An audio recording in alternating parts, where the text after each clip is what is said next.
Welcome back to Otaku Daikun. Dai here. This month brought us an exciting peek at the first episode of Fate's Strange Fake, and it introduces one of the main characters, if not the protagonist, Ayaka Sajyou. She appears as a mysterious, emotionally distant blonde girl who doesn't seem to want any part of the Grail War. Flashes of the past offer vague hints to what her deal is, but even if the show develops her further, which I'm sure it will, it's still worth looking at her design from a meta perspective. After all, Ayaka happens to be the product of an inside reference fleshed out into a full character who imitates an already existing Type Moon character. You see, Nasu loves referencing his older works, many of which never reached the same fame as the Fate series. He writes obscure stories like Angel Notes and repurposes plot points from them to develop his more popular stories. Then, Type Moon at large is filled with various spin-off works, written by different authors, all getting various levels of exposure. Therein lies the problem. Not everyone has experienced these more obscure works, and yet Nasu and his fellow writers don't seem to take that into account when referencing them. Just take the mess that is Gouda Gouda. It started with a goofy parody manga that developed its own spin-off. Then, that spin-off was incorporated into Fate Grand Order as a saga of silly event stories. Now we have Fate Type Redline, which takes the goofy spin-off and rewrites it in a more serious tone. Even as someone whose job is to research this stuff, I still occasionally find myself asking, what the fuck is a Gouda Gouda? Love it or hate it, this sort of thing is commonplace for the Nasu-verse, and Ayaka is no exception. Similar to the name Shiki, which can refer to Shiki Tono, Shiki Nanaya, or any three personalities of Shiki Ryogi, the name Ayaka Sajyou refers to four separate Type Moon characters, with Strange Fakes being the most confusing by far.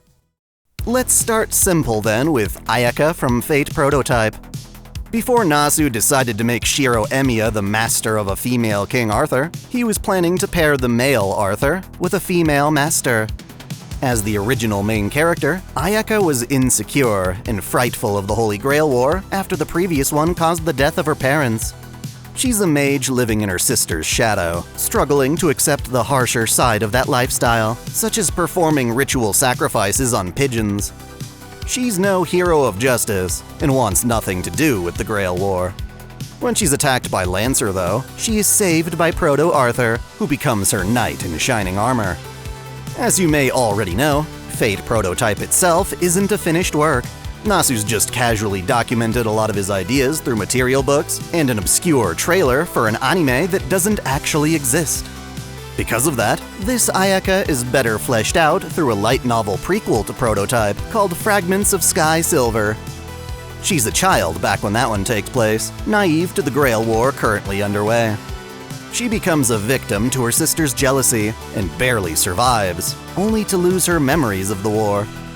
I say this Ayaka is the simplest, but even then, she's a character created by Nasu when he was in high school. She was abandoned in favor of the Stay Night released in 2004, but was teased through a fake trailer and developed only through material books. She then got even more development as part of a prequel to a story that, as I just said, doesn't actually exist. So that's one Ayaka down. Next, we've got a different version of Prototype's Ayaka, basically the Ayaka from Fate Stay Night's timeline. You see, Prototype's Grail Wars took place in Tokyo, but Nasu later changed the stage to the town of Fuyuki. An obscure 4-koma manga called Fate School Life tells the story of Shiro's goofy classmates, Kane Himuro, Makidera Kaede, and Saegusa Yukika. They're only minor characters in Stay Night, but this manga makes them the stars. To complicate things, though, the author of this manga, Eiichiro Mashin, decided to incorporate Ayaka into the mix, even though she's not supposed to have anything to do with Fuyuki. In this timeline, rather than staying in Tokyo, Ayaka's dad buys the Tosaka estate from Kirei, and she moves to Fuyuki with him. Having nothing to do with the Grail Wars, Ayaka instead attends Fuyuki's Homurahara Academy, and later goes on to the Clock Tower as one of Waver's students. She studies botany because she prefers not to sacrifice animals, but otherwise, this Ayaka is far more confident, as she never suffered the loss of her parents. So now we've got a silly spin-off to Fate Stay Night, dragging in an alternate universe version of Fate Prototype's Protagonist. Then, just to fuck with us, Type Moon released a number of parody Hanafuda minigames over the years. In the game Take Off, Super Dimensional Trouble Hanafuda Epic Battle, we're shown a version of Ayaka who speaks with Prototype's Ayaka, as well as School Life's Ayaka, as though the three of them are separate beings. Fortunately though, we don't really need to acknowledge her when dealing with Strange Fake's Ayaka. It just shows how convoluted this whole thing is. Now, before we can really talk about Strange Fake's Ayaka, we first need to reminisce on the opening scene to Fate Hollow Ataraxia. That game opens with Shiro, Rin, Sakura, and all of his classmates telling scary stories at the Ryudo Temple. Ayako Mitsuzuri steals the show by telling the urban legend of Fuyuki's Semina Apartments. In her account, a person named Mr. A moves into this apartment building on the 11th floor. He's described as an introvert who chooses this apartment complex because its front door is far away from the living room. Initially, he liked the idea of it serving as another layer of separation between his abode and the outside world, but after living there for a while, it began to disturb him, as there was no light on the other side. Mr. A's next-door neighbors were a family of 3. The family's daughter could often be found on either side of the apartment's elevator, waiting for Mr. A to press the button for her. He found the girl strange, and gave her the nickname Little Red Riding Hood, as she always wore a red hoodie to cover her face. One night, Mr. A heard a commotion coming from that family's room, and even a loud knocking on his own door. He ignored it, only to be interrogated by police the next day about a family suicide. Supposedly, the daughter escaped, but had yet to be found. Every night thereafter, Mr. A would hear a knocking on his door. Eventually, he answered, and when it appeared that nobody was there, he returned to his living room. At the end of the long hallway, however, he suddenly saw the daughter, stained in blood, staring him down, asking once more to press the button to the elevator. Shiro's classmate Kaede attests that while the story was embellished, there really was a suicide that took place at the apartment complex. For a long while, though, this scene was just a bizarre way to start off Fate Hollow Ataraxia. It had nothing to do with that game's overall narrative. That said, the author of Fate Strange Fake, Ryogo Narita, decided he wanted to further develop Nasu's little ghost story. On his website, Narita released an RPG concept called Fate States Night for April Fools. It established a player character as someone who's just like Mr. A, now haunted by visions of a bloody girl and refusing to enter buildings with elevators. In the end, this concept was later recycled for use in Strange Fake, renaming the player, or Mr. A, as our 4th version of Ayaka Sajyou. In other words, Fate Strange Fake gives us an account of what really happened at the Semina Apartments. First off, Mr. A was never a Mr. to begin with. She was a student in her 20s, and as such we'll call her Person A. One day at the apartment complex, she came across the mage Ayaka Sajyou from Fate School Life, the one who studied under waiver and never fought in her own Grail War. This Ayaka, whom I'll call the real Ayaka, put a suggestion spell on Person A, encouraging her to take care of the little girl in the neighboring apartment. That girl, Little Red Riding Hood, isn't actually a normal human. She's a mystic code given a humanoid form. Beneath the clock tower in London is the spiritual tomb of Albion, where the world's last dragon tried to dig its way to the reverse side of the world. That dragon died, leaving behind an underground labyrinth where mystery still thrives. The Mages Association regularly excavates the tomb, and rare artifacts from it are either preserved or auctioned off to various clock tower families. Apparently, a fairy was once extracted from the tomb and sold to the Elmaloy family. It was then modified into a set of mana-reactors, 6 in all, which could theoretically generate an endless supply of mana. Fearing that all 6 reactors together would manifest as an autonomous living being, the Elmaloys chose to keep them separate as 2 sets of 3, collectively known as the Elmaloy's Supreme Mystic Code. By the time Kenneth Elmaloy Archibald became the family's head, he decided to consider his own creation, Volumen Hydrargyrum, to be the family's mystic code. Regardless, he still brought a set of those reactors with him to fight in the 4th Grail War, the one Fate Zero is based on. Kenneth used the mana reactors to help make all of the traps set throughout his base, the Hyatt Hotel. Well, if you've seen Fate Zero, you know that Kiritsugu bypassed all those traps by blowing the hotel up. This nearly killed Kenneth, and he was probably too busy with the war to rummage through the hotel's wreckage. Because of that, a completely unrelated pair of mages looted the hotel and recovered that set of monoreactors. It was damaged, however, and so the couple set up a workshop in the Semina apartments where they would eventually restore this mystic code. When they did, it took the form of a young blonde girl with pointy elf ears. This is who Little Red Riding Hood is. She's nobody's daughter, but rather a humanoid mystic code that more or less functions as a living holy grail. Her parents, then, were just two mages who couldn't resist the temptation of having their own wish granter. It more or less drove them insane, as they both wanted their wishes granted while also fearing what it did to them.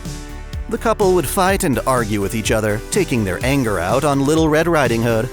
Whenever they kicked her out, she'd wander the apartment complex wearing a hood to hide her ears and bruises. This is when she and Person A would meet and interact. Eventually, Riding Hood was able to produce an enchanted sword, which caused the two mages to fight and kill each other over it. Unlike Mitsuzuri's ghost story, Person A actually chose to answer the door when Riding Hood came knocking. Still under the real Ayaka's hypnosis, Person A treated Riding Hood kindly, and even offered herself to keep Riding Hood from dying due to a lack of maintenance. Thus, Person A and Little Red Riding Hood fused together into a single being. This hybrid modeled itself after Ayaka, taking on her name and appearance, minus the blonde hair that carried over from Riding Hood. As such, I'll call her the fake Ayaka. This process more or less scrambled fake Ayaka's brain. Instead of remembering what it was like to be Little Red Riding Hood, she instead seems to hallucinate the girl as a threatening presence. Haunted by this vision, she chose to wander for months in search of salvation. Eventually, she heard that the Einsburn Castle was haunted and paid it a visit, hoping to find out if she's seeing an actual ghost or just a mere vision. There, fake Ayaka stumbled upon an argument between two Einsburn homunculi, Sella, whom we know from Fate Stay Night, and a new character named Philia. After their meeting, Ayaka suspects that Philia may have placed her under some kind of suggestion magecraft, which explains why she now finds herself traveling to Snowfield, Nevada in search of its opera house. It's clear that Philia wants her to participate in the Holy Grail War, as she's even been given a set of command spells. Yet, on the verge of death, Ayaka decides she doesn't want to be at anyone else's whim. Her determination lets her essentially hijack the summoning of Saber. But unlike prototype Ayaka, this fake Ayaka wants nothing to do with him, and that's where the first episode leaves off. Ultimately, Strange Fake tells a very complex story, one where even its main character seems to be shrouded in mystery. To sum this all up, we've got 4 different Ayakas. The first Ayaka Sajyou was meant to be the hero of Stay Night, but now only exists through a teaser trailer, material books, and a prequel novel. A separate, more peaceful version of her was adapted into the Stay Night timeline through a spin-off comic book. This same Ayaka appears in Strange Fake, which basically takes place sometime after Stay Night. Then, a sketchy ghost story from Hollow Ataraxia got fleshed out into a legitimate event, where a timid college student fuses with the humanoid form of a mystic code. The result is this confused amnesiac who impersonates the real Ayaka Sajyou while fearing visions of a ghost girl that is technically just her, and she doesn't even know it yet. She's a lot like Sieg in Apocrypha, in that she's still trying to figure herself out while caught up in a brutal Grail War. Since absolutely none of this is obvious from her anime debut, I thought this video could help clarify some things before the anime kicks off next year. If you're still confused or have any insight to offer, please let me know in the comments below. Thanks for watching. This channel relies on support from viewers like you. Please help us out by dropping a like and comment. Subscribe for more videos, and be sure to enable notifications. Or hit up our Discord so you never miss out on a new upload. Most importantly, if you can spare it, please sign up as a channel member, either through YouTube, Patreon, or Subscribestar. You can find links in the description. We've got perks like exclusive content or early access. Until next time, Celebrate your fandom. I want to give a special shout out to all my $10 and up supporters. Video Gamer 75, Dante Pendragon, Stephen Elak, Otaku Mom, Mystic Samurai 1983, Freebrick, Alexis Yukio Gomez Yamato, Lunar Works, Olympian Doll, Link Pendrago, Observer Bellis, James Hewitt, Uncanny EXP, Crow Calum, Saul Soto, Tristan Riggin, Major, Caitlin P, Sogai CH, Sith Lord 906, Vladimir Rovna, The Taz 96, Kengo X 77, and Alistair Bernadotte. Thank you all so much, especially considering the recent hacking. You guys are the best.